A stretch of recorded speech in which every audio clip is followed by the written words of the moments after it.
Caught my wife cheating, moved on, and found new love. Until my ex tried to run over me and my new girlfriend in a jealous rage. I've been a lurker on Reddit for a while, but today I finally have a story to tell. Since my life has been so chaotic, I haven't had time to write about it, let alone breathe, even though I've wanted to post this for months. I can now talk about what occurred to me now that everything has been resolved, and perhaps it will assist someone else avoid a similar circumstance. Allow me to introduce myself. I'm a 36-year-old man who married a 35-year-old woman named Carolyn for what I believe to be eternity. In the end, I will never be able to reclaim those 6 years of my life. At least I kept telling myself that our marriage wasn't awful. When we connected on Instagram, I truly believed I had struck gold. She seemed ideal, humorous, and beautiful. My early years were quite chaotic, so I was especially alert for warning signs. My dad was the victim of severe abuse from my mom, who would yell matches at 3 in the morning, throw plates all over the room, and basically take everything because he loved us and didn't want to leave. You can know that when I was dating Carolyn, I was constantly on guard. I spent 2 years scrutinizing every aspect of her life, including how she handled money, stress, and waiters, basically, everything you should look for before committing to someone. To be completely honest, she aced every test. She was compassionate, tolerant, and giving, qualities my mother lacked. I believed I had done my research, thoroughly examined her, and discovered a decent woman. I even recall telling my closest friend that I had finally ended my family's abusive cycle. I was mistaken about that one, man. But I'll talk about that later. We got married in a gorgeous ceremony, purchased a charming suburban home, and began what I hoped would be our happily ever after. I had no idea that I was about to enter a nightmare, albeit a distinct one from the one I had known growing up. About 2 years in, everything started to go south. I mean extremely south. Every month, like clockwork, we had huge blowout fights instead of being the couple everyone envied.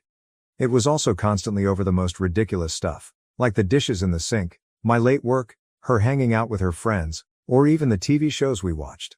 I really thought we could work things out, so I was working so hard to keep our marriage intact. This was the woman who would surprise me with weekend excursions and leave small messages in my lunchbox.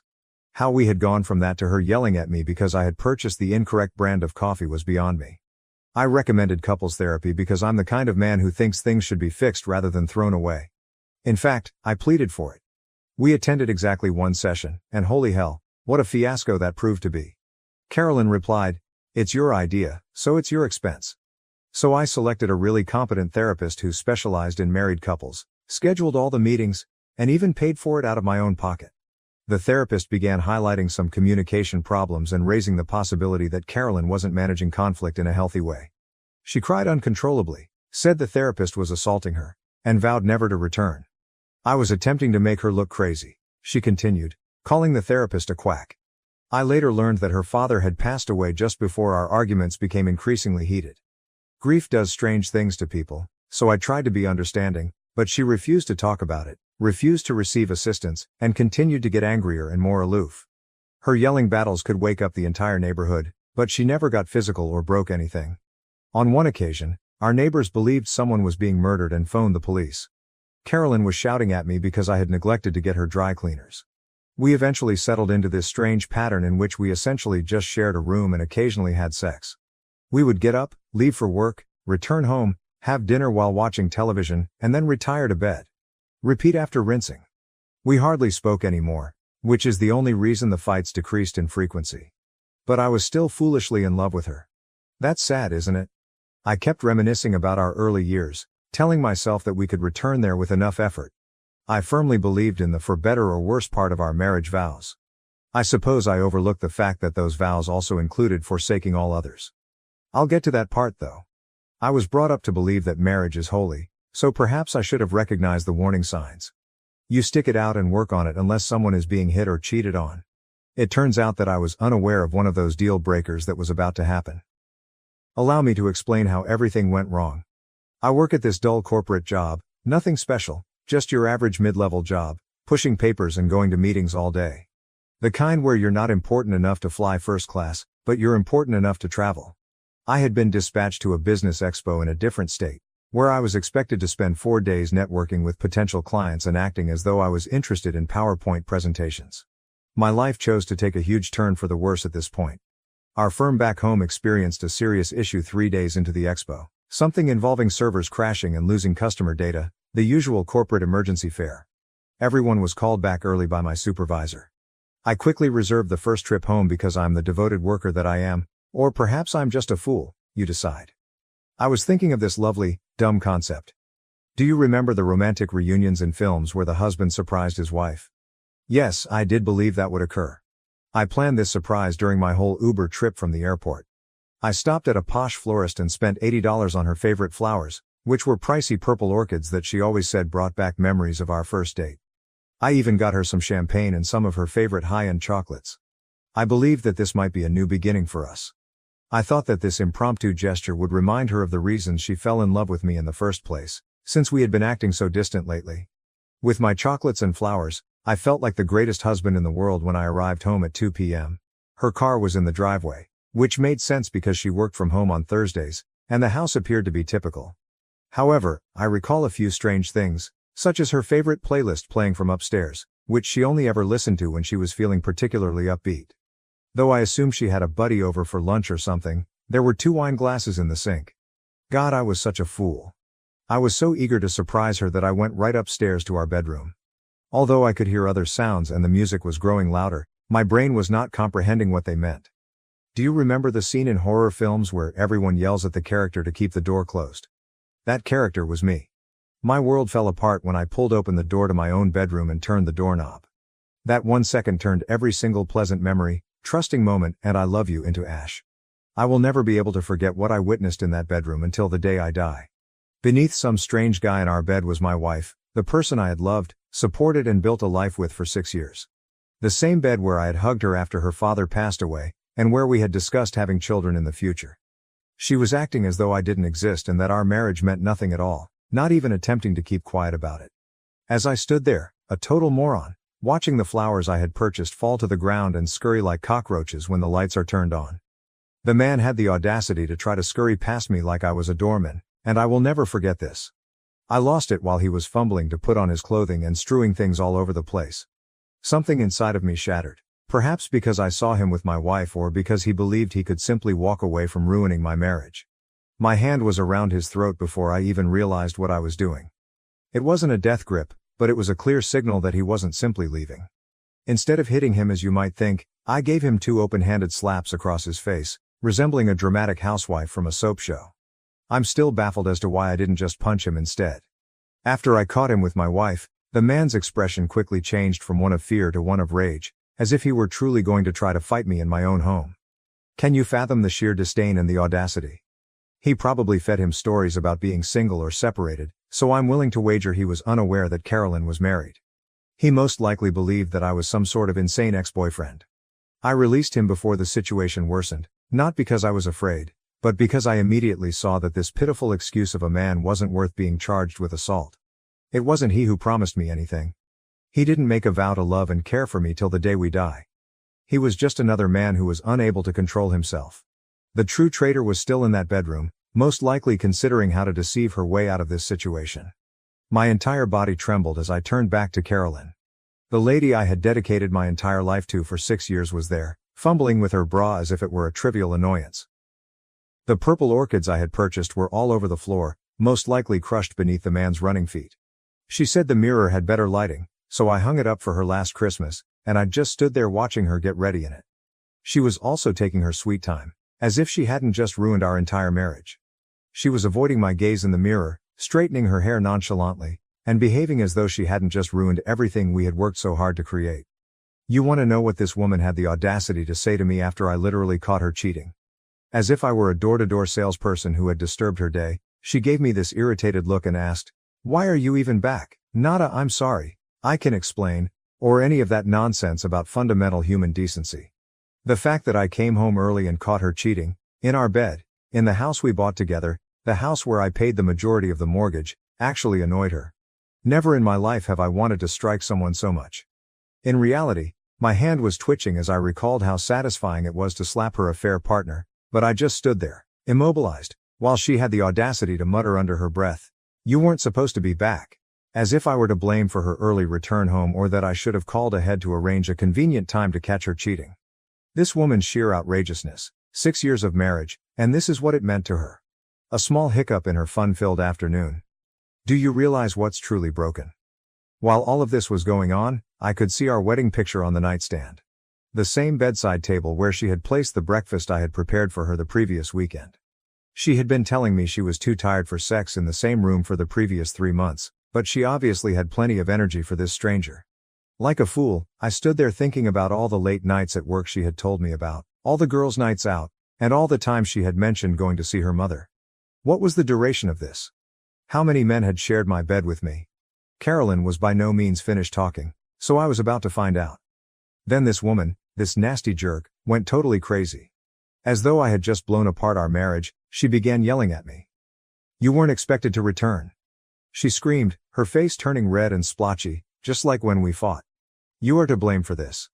You wouldn't have seen this if you had simply informed me that you were returning home." This woman would have earned an Olympic gold medal for her mental gymnastics. She even had the audacity to accuse me of being the one who discovered her infidelity. "But hold on, things will improve. You declined my request for an open relationship," she screamed, as if it somehow justified her actions. Yes, 6 months prior, she had asked me once in a drunken chat, and I had declined since I was a monogamist. Apparently, that meant she should do it anyhow, in her deranged thinking. "I have necessities," she continued to rant, as if I were a monster for asking my wife to be obedient. She attempted to cheat on me *nicely*, which is really insane. "I tried to do things without hurting you." How thoughtful of her. Something broke inside of me. 6 years of devotion, trust and love were reduced to "I have needs." Every kiss, "I love you," and moment we spent together were all phony. My palm trembling with anger, I took 3 steps across the room. I lifted my fist and grabbed her by the collar of the shirt I had purchased for her birthday last month. She injured me, and I wanted to hurt her too. Anything that matched the agony ripping through my chest was what I wanted her to feel. However, I couldn't do it after seeing the dread in her eyes, real, authentic fear, despite the fact that she had just shattered everything I held dear and had shown me that our entire marriage was a sham. That's not me. I'm not going to be that man. I vowed never to put that expression on anyone's face, and my mom used to stare at my dad with the same terror. So with my hands still clenched but lowered, I moved back and released a go of her shirt. To let her feel even a small portion of my suffering, the dark side of me still wishes I'd given in to that anger. Not because she didn't deserve it, but because I deserved better than to become what I've always feared. I'm glad I didn't. There I was, standing in my own bedroom, looking at this stranger in my wife's face while surrounded by crushed purple flowers. This was how our 6-year marriage ended, with her accusing me of being the one who discovered her infidelity. Standing there now was the woman who used to kiss me goodbye every morning, accusing me of failing to phone ahead to arrange for my discovery of her affair. This woman changed identities faster than a TV station the moment I released her top. She was suddenly no longer afraid. No, in all of this, she was now the victim. "Really, you were going to hit me?" As I turned to leave, she yelled at my back. "This is the precise reason I no longer love you. You're not a man at all." She continued to speak, yelling every possible abuse as she followed me down the corridor. After 6 years of marriage, she was attempting to make me the antagonist in this tale. It was very convenient for her to go from shivering in terror to yelling abuse at the man she had just accused of hitting her. I didn't realize she wanted me to strike her until I spoke with my friend later that evening. "Do you think that's possible?" In order to transform herself from the unfaithful wife into the mistreated husband, she wanted me to lose my cool and give her something she could use against me. She most likely had it all figured out. She would cry about her violent husband, run to the police with a battered face, and take half of my belongings and my monthly alimony payments. I was being lured into domestic violence by the same woman who used to bring me soup when I was ill. In a weird way, the manipulation was almost impressive. I needed to leave that house. It practically smelled of treachery throughout the entire area. In our bedroom, on our linens, and in the air, their colognes and fragrances were blended together. The aroma of another guy had contaminated the same bed where I had comforted her during panic attacks. I took my keys and money and went for a drive. I found myself at my friend Mark's house. I'm grateful for Mark. After glancing at my face, he pulled out the whiskey. Mark understood precisely what I was getting into because he had already been divorced. He said it like it was. I had to get a lawyer as soon as possible. Here's the worst part though. Carolyn was working part-time at a boutique, essentially pretending to have a profession, while I was earning 6 figures. That meant I might have to pay this dishonest woman alimony in my state. Every month the same lady who had just slept with another man might deplete my finances. That's the weird thing about the legal system, even if you are the one who is cheated on, you still have to pay for it. However, Mark, being the astute jerk that he is, pointed out that adultery might alter the alimony figures. Keep a record of everything, he advised. Every email, text message, and receipt. Anything that would show she was cheating on you. In this program, there is finally some good news. Perhaps I won't have to pay for her affair partner's dates after all. My mind was still racing. I had been a contented husband and father organizing a surprise for my wife just that morning.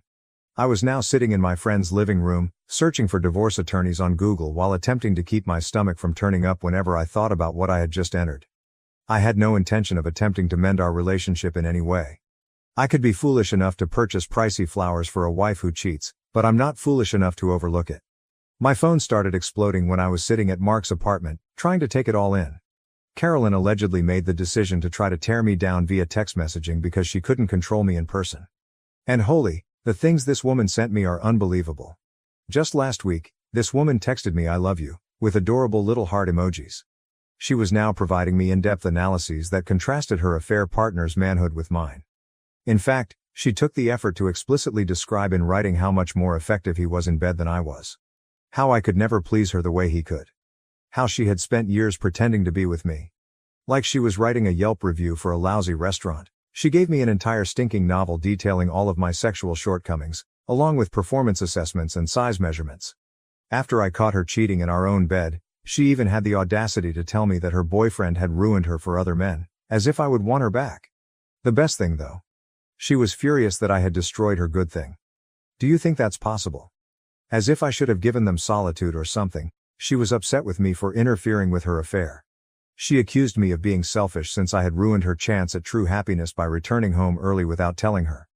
This woman was performing mental acrobatics that would have pleased Olympic judges. I'm glad Mark was there because he told me right away to take screenshots of everything.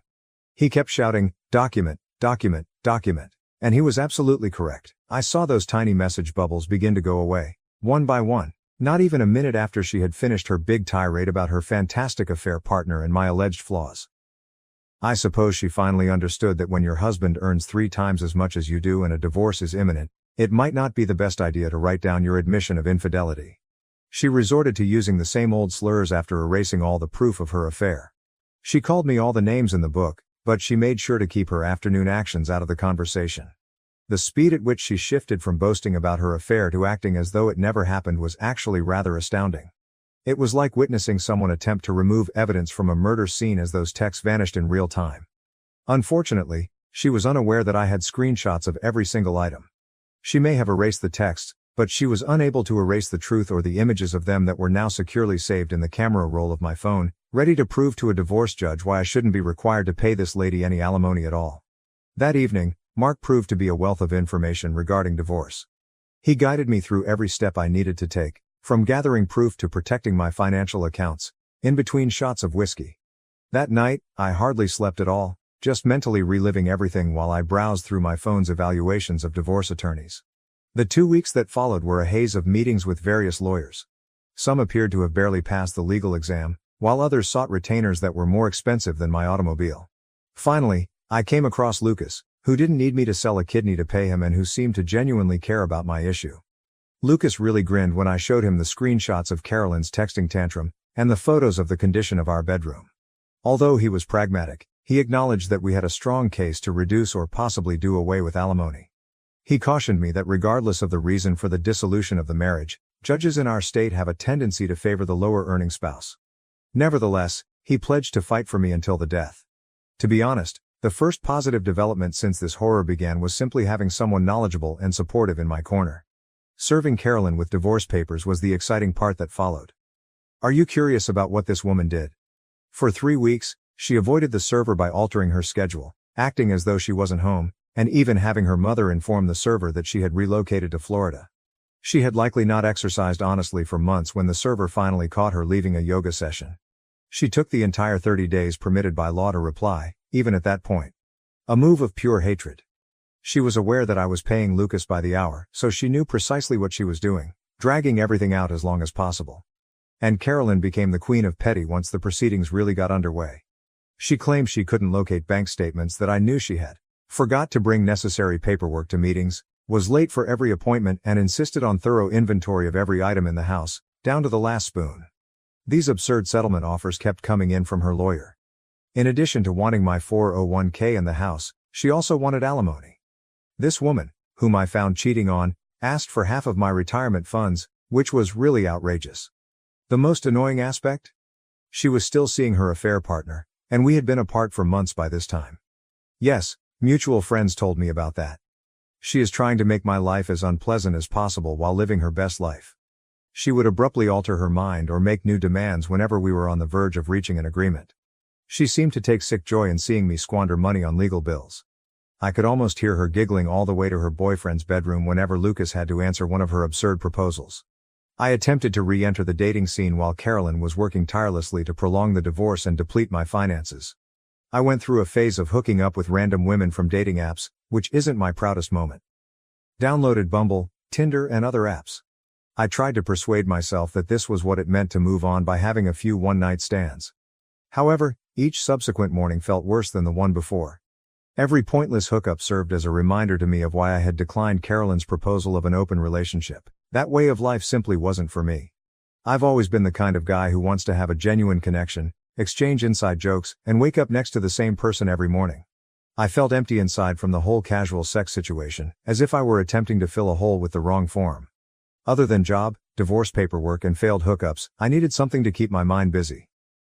I used to read a lot, like stay up all night to complete a book, until Carolyn came along and life became hectic with 60-hour work weeks and monthly shouting bouts. I therefore chose to go to this small independent bookstore downtown one Saturday rather than browsing through dating apps or monitoring the emails of my lawyer. Cats napping in the windows, creaking wooden floorboards, and that wonderful old book smell, you know the kind. I felt totally disoriented as I stood in the sci-fi area because, obviously, the entire genre had changed while I was occupied with preserving my marriage. I'm referring to these big novels, series that were maybe 15 books long, and titles that I couldn't even pronounce. This woman next to me actually laughed. Not in a nasty way, just this gentle, delighted sound, which must have made me appear very pitiful, just staring at the shelves with this perplexed expression on my face. When I turned to face her, she simply smiled and asked if I needed assistance while holding this enormous book that might have been used as a weapon. I told her that I didn't know where to begin, but I was searching for some decent science fiction. The next thing I knew, she was teaching me the basics of contemporary science fiction while we sat in these comfortable seats in the corner. She was also quite enthusiastic about it. When she talked about her favorite novels, her eyes glowed, and she had the cute habit of tucking her hair behind her ear when she was thrilled about a series. A brief book recommendation evolved into a 2-hour discussion covering everything from contemporary space operas to classic Asimov. I told her about my old college faves, and she told me about a parallel universe series she enjoyed. For the first time in months I had a meaningful conversation free of attorneys, divorce documents, and awkward Tinder pickup lines. I forgot all about Carolyn and the turmoil for those 2 hours. I was just a man discussing books with a stunning woman who genuinely seemed to be listening. I eventually plucked up the confidence to ask for her number after our spontaneous book club meeting. Something about her made me feel like a youngster again. Even though my hands were shaking as I put it in my phone. Pretty pitiful for a 36-year-old man. With her number, her recommendation for the 3 body problem and the first sincere smile I'd felt in months, I left that bookstore. It struck me how different our text exchange that evening seemed from all those pointless Tinder texts as I continued reading it again. Something genuine was there. I knew I had to disclose my ongoing divorce to her on our first actual date. I had mentally practiced this exchange a dozen times, anticipating her to flee when I brought up my insane soon-to-be ex-wife. However, Emma, yes, that is her name, simply took a drink of her wine and replied, "Thank you for being honest. At least you are addressing your baggage, which we all have." As simple as that.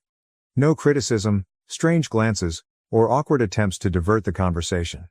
She also made the joke that she wouldn't have to question whether a man she was dating was secretly married if he was going through a divorce. Emma was just the opposite of Carolyn. Emma would explain things gently during conflicts, while Carolyn would yell.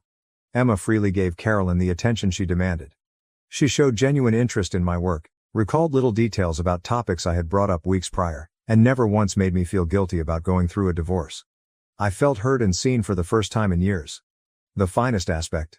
When we first met, I wasn't even trying to find her. In a bookstore, 2 people connected over science fiction without the use of dating apps or friend hookups.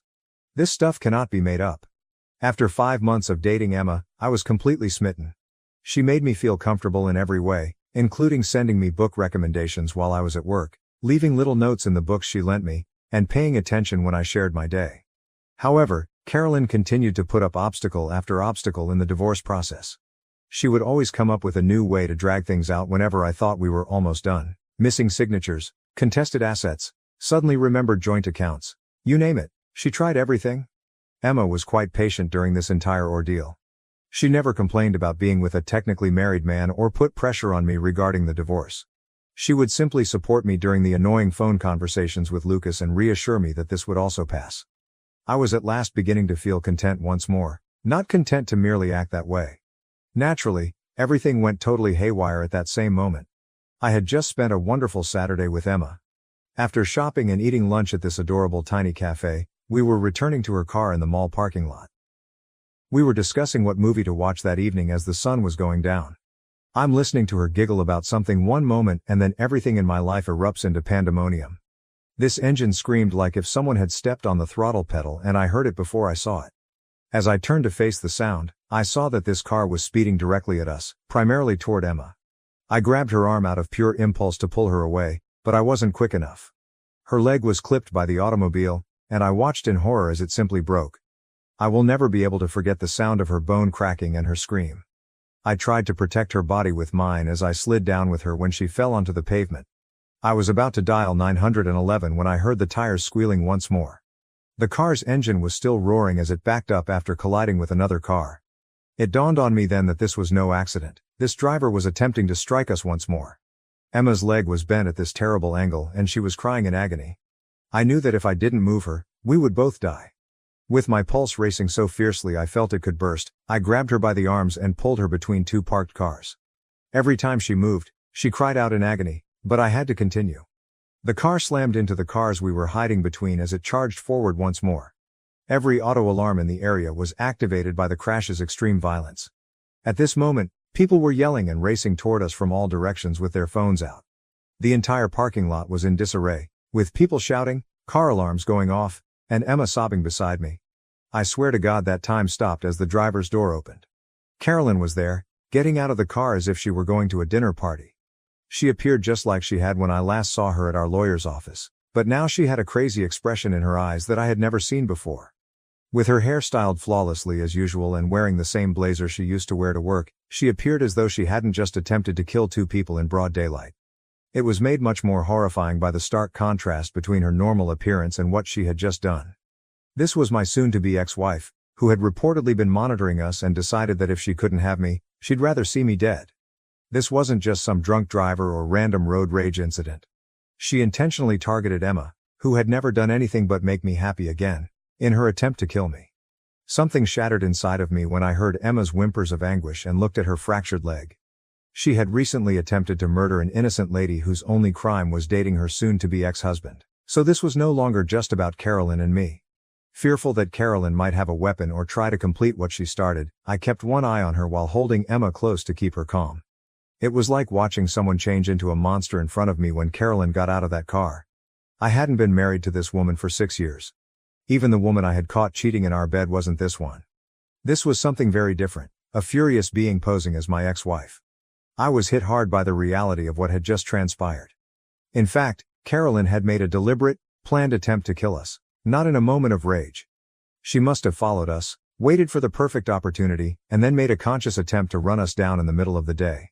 I honestly believed she was going to try to complete what the car hadn't been able to achieve when she began to approach us, her heels clicking on the pavement like some kind of twisted countdown.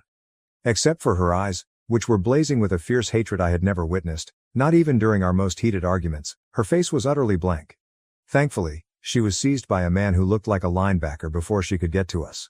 Like some furious animal straining against a leash, she continued to try to push forward even after that.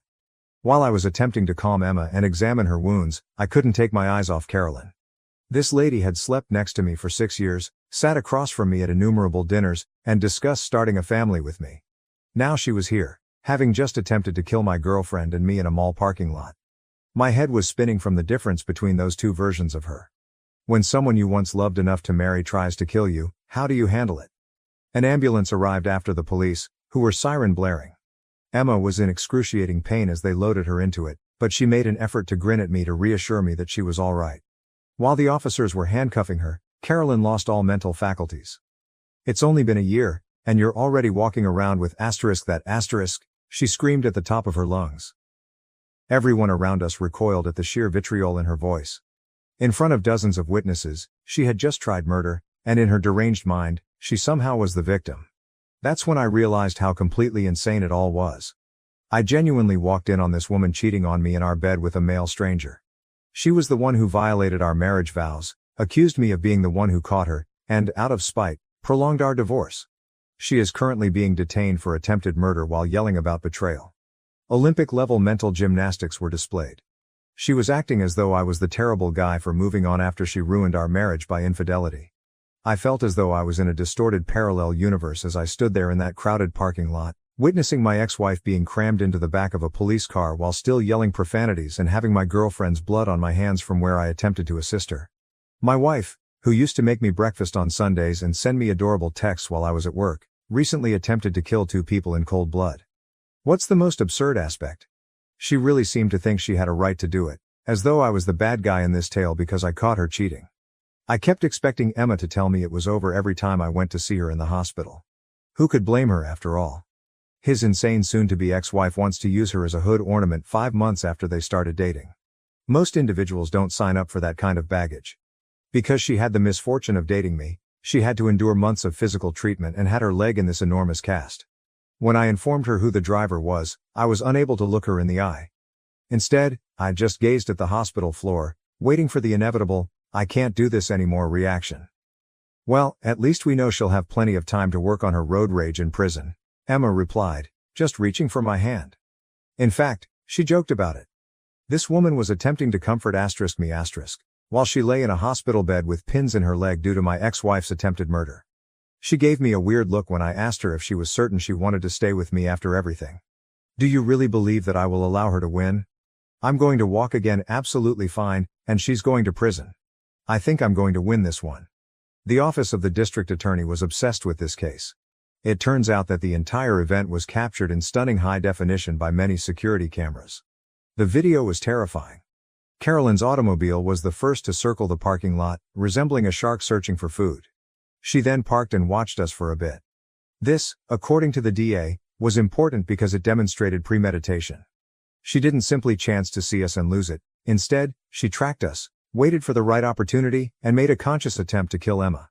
Before she shot it directly at us, they had video of her passing by our area at least 3 times. The security footage resembled a scene from a horror film. You could see how she waited until we were in the ideal position and then simply floored it as soon as she saw us. The first blow that shattered Emma's leg, Carolyn backing up for another attempt, and me pulling Emma between the cars were all captured on camera. According to the DA, it was one of the most obvious attempted murder cases she had ever seen. There is no place for justifications of heat of passion, or transitory insanity. This was a cold-blooded, well-planned attempted murder that was captured on many cameras from various perspectives. The most bizarre aspect? Before attempting to kill us, she can be seen on the video inspecting her makeup in the rear-view mirror. She is not trying to commit double homicide. Rather, she is merely adjusting her lipstick as if she were going to a business meeting. This, according to the prosecutor, was another nail in her coffin because it demonstrated that she was fully conscious of and in charge of her actions. She wasn't a woman who lost her temper out of jealousy. Rather, she meticulously prepared to kill her ex-husband's new lover and meticulously applied cosmetics for her subsequent mugshot. Because, evidently, plotting to kill your ex's new girlfriend is more important than dividing up the china collection, the entire divorce process was put on hold. For months, I alternated between the courthouse, the hospital where Emma was recovering, and my job. Initially, my supervisor was kind, but I could tell his patience was running thin after I had to leave work for legal reasons 10 times. My ex-wife couldn't tolerate the fact that I moved on after she cheated, so I was living in the courthouse, burning through PTO like crazy, and spending hours with prosecutors. The trial itself was akin to witnessing a master lesson in the art of incarceration. Prosecutors have an ever-increasing mound of evidence. First, there were the security cameras, which showed Carolyn attempting to assassinate Emma from 6 distinct perspectives. The parade of witnesses followed, and it appeared like everyone in the parking lot had stayed to testify. This wasn't an accident, according to the stories of the soccer mom who witnessed the entire incident while carrying groceries, the teenager who captured it all on his phone, and the retired police officer who seized Carolyn before she could complete her task. This was an open-air murder attempt. Even though Emma's leg was still in a cast, she looked amazing on the stand. Without crying, she recounted her experience of seeing the automobile approaching, the agony of her leg breaking, and the fear of knowing Carolyn was returning for another attempt. I also had to testify, telling the jury about the threatening texts, the divorce drama, and how I discovered Carolyn cheating. Carolyn sat there the entire time, wiping tissues at her eyes and attempting to look regretful. The jurors saw through it all. The verdict found it guilty on all counts, including reckless endangerment, aggravated assault with a deadly weapon, and attempted murder. However, things became frustrating when the 12-year sentence was announced. She only has that. She was sentenced to 12 years for premeditated attempted murder, but if she behaved well, she may be released much sooner. Her entire, "I'm so sorry, I wasn't thinking clearly," charade was bought off by the judge. She sobbed as she described how she lost control and deeply regretted her actions. As I sit there, I consider how she looked at her makeup before attempting to murder us. I was given the following explanation by the prosecutors. First-time offender, no past record, expressed regret, etc. But really, 12 years? She made a cold-blooded attempt to kill 2 people. She planned it, tracked us, and if the bystander hadn't stopped her, she would have tried a 3rd time. Emma might have passed away. I might have perished. Additionally, if Carolyn behaves well in prison, she might be released in less than 10 years. You can try to kill someone in front of dozens of witnesses and still receive a shorter sentence than a man caught using drugs, which is only one of the peculiarities of the legal system. What really grabbed me though? Carolyn actually had the audacity to turn to us during the sentencing process and apologize, stating that she wasn't herself that day, as if there were ever a time when it was acceptable to try to kill people in a parking lot. Emma refused to give her the satisfaction of an answer, instead just staring her down the entire time. Even though 12 years wasn't what we had hoped for, it was at least 12 years without having to peer over our shoulder in parking lots. It's funny how a judge's viewpoint on alimony can be significantly altered by a murder attempt. Following the criminal trial, the divorce process abruptly became quite straightforward. Carolyn, who looked amazing in her orange jumpsuit, had to attend via video link from prison. The judge quickly put an end to her lawyer's attempt to fight for part of my assets. It turns out that judges don't feel too sorry for spouses who attempt to kill their former partner's new companions. The court isn't in the business of rewarding attempted murderers with alimony, the judge actually stated, and I quote this. She received exactly everything she had before the marriage, her personal belongings, her clothing, and her jail commissary account. Her lawyer's expression was priceless as the judge turned down each and every one of their demands. No claim to the house, no alimony, no portion of my 401k, nothing. She ultimately played herself after spending months dragging out the divorce, making absurd requests, and postponing appointments.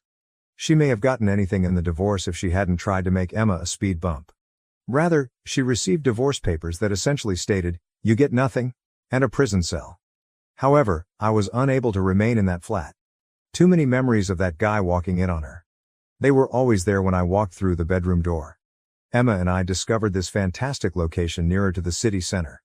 In fact, it's far nicer than my last apartment, has a great view of the city and, most importantly, the bedroom isn't haunted by the ghost of my cheating ex-wife. Emma is now completely recovered.